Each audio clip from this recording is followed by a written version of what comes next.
Welcome to Alton's Story. I'm your host, Frederick Smith, author of and narrator for The Acquired Taste for Adventure, a D&D audiobook series based upon actual Dungeons & Dragons games. And with that, let's get started. Alton's Story, The Acquired Taste for Adventure, Chapter 5, Continued.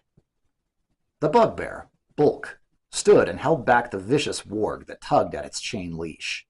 Now, Ripper, the monster cooed. We don't want to be rude to our guests. Welcome, friends, to my humble home. Since you've made it this far, I would have to assume that you've killed quite a few of my goblins and wargs, which would mean that you are quite powerful indeed. The monster's eyes sparkled with charisma that was unusual for the species. But I don't want any conflict between us, so let's talk ourselves into some form of accommodation, shall we? Bullk and his two goblins were still moving toward them, all the monsters wearing sly grins as they closed the distance. You might say I'm cut from a different cloth than other bugbears, he continued. I've been known to have a more generous nature than the rest of my kind, and for that reason, I'm sure we can work out some kind of arrangement. The monsters continued to move closer, exchanging knowing glances with one another. Alton, the halfling thief, had taken cover behind a large stalagmite on the southeastern side of the room, fairly sure that the monsters had lost sight of him. He wasn't buying the bugbear's ham-handed attempt at acting friendly, and the cautious rogue feared his group was sacrificing any advantage they had, as the three in his group with ranged weapons were just standing there, while the hairy bruiser advanced upon them. In a rare display of cunning, the bugbear was trying to use its charm to buy the other monsters time, relying on the better nature of the civilized beings to be their undoing. Alton quietly loaded a bolt into the groove of his crossbow, hopeful that his friends would agree with his assessment of the situation. He loosed a bolt before conferring with any of the others, the quarrel whistling across the room to stick into one of the approaching goblins. It was knocked backward a short distance, where it fell dead at the feet of the smug bugbear who continued to strut eastward. How rude. Bullk shook his head with disappointment. And I had asked for parley, he chuckled as he kicked the goblin's body out of his path. Now that battle had erupted, Malik left the group of adventurers behind him and stormed forward to confront Bullk. The barbarian dwarf bellowed a war cry, his booming voice achieving an almost supernatural effect, and he threw his heaviest javelin at the hirsute abomination. Bullk raised a full-size shield to block the throw, a full-size shield that was so small on the creature's thick arm that he wore it tied onto his forearm like one might wear a small buckler. The javelin firmly embedded itself and stayed where it had struck, adding considerable weight to the shield that the monster wore on its left arm. The second, still living goblin was advancing along the southern wall toward the adventurers. It suddenly rushed Malik and made a right-handed swing with its scimitar, but the barbarian dwarf was ready. He leaned back and out of the way as the sword sliced the air just in front of his nose. This goblin, quite a slippery one, continued the follow-through of its missed strike, leaning down and rolling onto its right shoulder, then somersaulting past Malik's knees, where it stopped closer to the rest of the group than before. They could now see that the hissing monster wore a leather cord around its neck, adorned with a collection of dried ears and extracted teeth. Adriana sidestepped a few paces north to get a clear line of sight, and loosed an arrow from her longbow. She struck Bullk in the upper left arm, just above his shield, making the hairy creature roar in pain and fury. She had deliberately aimed for this spot, hopeful that Malik's heavy javelin, still lodged in the monster's shield, would affect the monster's ability to raise it high enough to defend himself. Her hunting instincts were correct, and the bugbear now had an arrow shaft buried in his bicep, an arrow with marks upon the fletching that the bugbear seemed to recognize. The beast turned to Adriana, addressing her in Undercommon. And I suppose the spider sent you, he shook his head and smiled. Damned distrustful drow. Now holding his wounded shield arm against his furry chest, as though in a sling, he approached Malik, intent on using his spiked mace to deliver a crushing blow to those who dared challenge him. Bullk swung the weapon with terrific force, and Malik managed to block the blow with his shield, but this was at the expense of denting it well past the point of repair and breaking the dwarf's wrist as well. That single strike could have broken many fighters' will, but the dwarf still stood, motivated by the enduring power of his reckless rage and daring his attacker to strike him again. When Bullk had been hit by Idriana's arrow, the hairy menace dropped the chain that restrained Ripper, the warg. The drooling canine, now unleashed, lurched eastward to rush the three adventurers, Jazzberry, Idriana, and Erevan, where they had congregated on the far side of the room. The vociferous beast, its claws raking into the soft gravel as it sprinted, was closing on them fast. Alton, still hidden behind a rock on the southeastern side of the room, saw the encroaching monster and fired a quarrel with a healthy lead, trying to compensate for the predator's pace. The bolt found its mark, and the warg shrieked in the tone that only a wounded canine can achieve. It tumbled, ungracefully, end over end, finally crashing and lying along the north wall.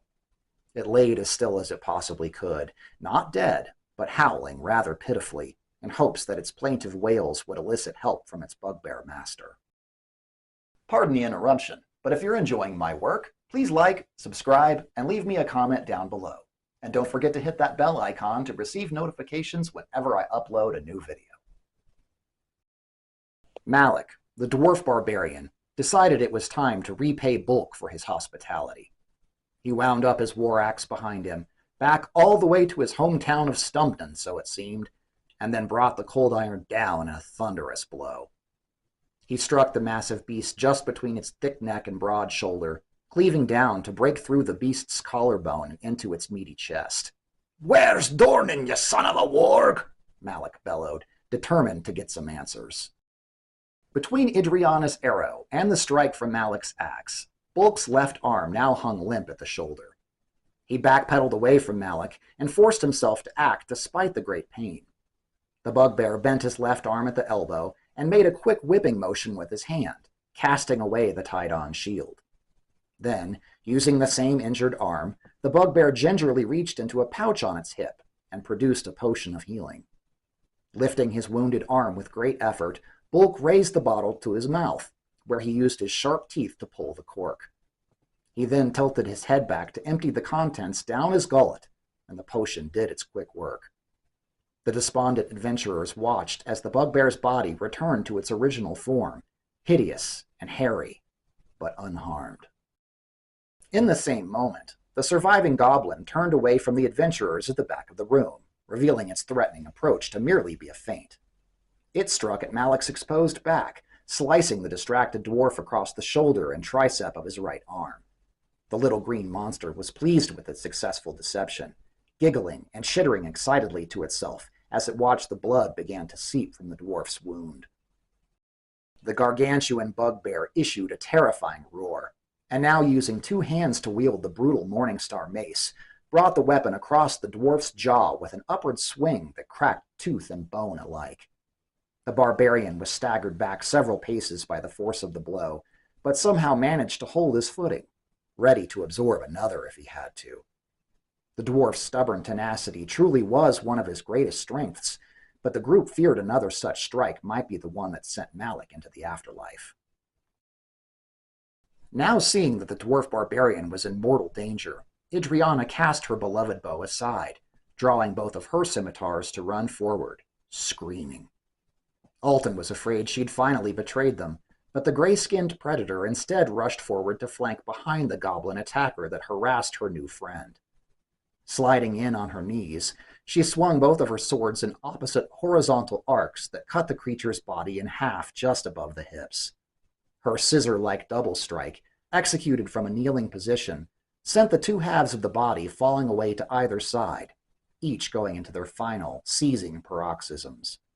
Alton, seeing the bloody scene, had to wonder exactly why she was so ready to put herself into harm's way for Malik's sake, as she barely even knew the dwarf.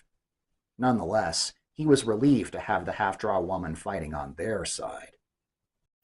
Erevan, the elf noble, found himself overcome by the emotion of the moment. Tears were welling up in his eyes, testament to the volatile cocktail of fear and fury that was building in his heart. The high elf noble strode in a direct line at the bugbear, determined not to miss. "No, I cannot miss," he told himself, now afraid that his emotions would get the better of him, afraid that his painfully swollen throat and nose would prevent him from properly enunciating the words of the most powerful spell he knew. But as the young elf from the high forest finished the last motions of his magics, forking arcs of electric blue issued from his fingertips, a witch's bolt crackling across the room to connect with Bullk. The shimmering tendrils of electricity curled back the bugbear's fur with heat, and the monster's blackened skin began to peel away from his steaming, exposed muscle. Spells of this type naturally dissipated after the first jolt, but Erevan refused to let it fade away. He grit his teeth and poured part of his soul into the spell, leaning in harder and re-energizing the surging current and the damage it did. "Leave him alone!" he screamed in Elvish, as tears started to run down his boyish face. With her eyes now showing as pupilless black orbs within her skull, the color of her skin becoming pallid, Jazzberry's appearance had become less beautiful and more akin to the demons from which she was descended. Drawing from a hidden wellspring within, the tiefling bard employed an ancient magic that somehow turned her very words into mental daggers, manipulating her insults into a spell that could cut an actual wound with her vicious mockery. "Oh, Bullk," she giggled wickedly. "I know it's shocking, but you're grounded." She knew her pithy words had found their mark when the bugbear groaned from the psychic damage he'd endured. Bullk struggled to beg for his life through his clenched teeth. "Please, I have been bested. The day is yours." The enormous monster dropped to one knee and lowered his head, defeated, as Erevan allowed the forks of lightning to cease, the scent of burnt skin and hair lingering in the air. The monster dropped his mace to the ground, and then took a couple of tentative steps toward his pet, Ripper, who was now whimpering meekly in the corner. "Oh, my poor girl, no! What have they done to you?" Bullk tried to measure the reactions of the adventurers in order to plan his next play. "All right, that's far enough," Malik snapped. The dwarf barbarian scooped up the monster's morning star and then used it to point westward, toward the rear of the room, back closer to where the fire pit still burned. "You get back there till we know what to do with you." The bugbear, acting submissively, turned and started away as Malik picked up the monster's shield so that he could remove his javelin from it. Bullk played for sympathy. "Oh, please don't let her die. That warg is one of the few things I truly love. She's all I have in the world." He hobbled back toward the fire, quite hurt from his encounter with the heroes.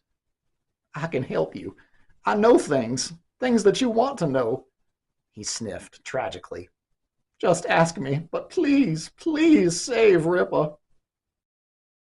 And that is where we are going to leave it for today. But rest assured, we will pick up from where our story left off in next week's episode.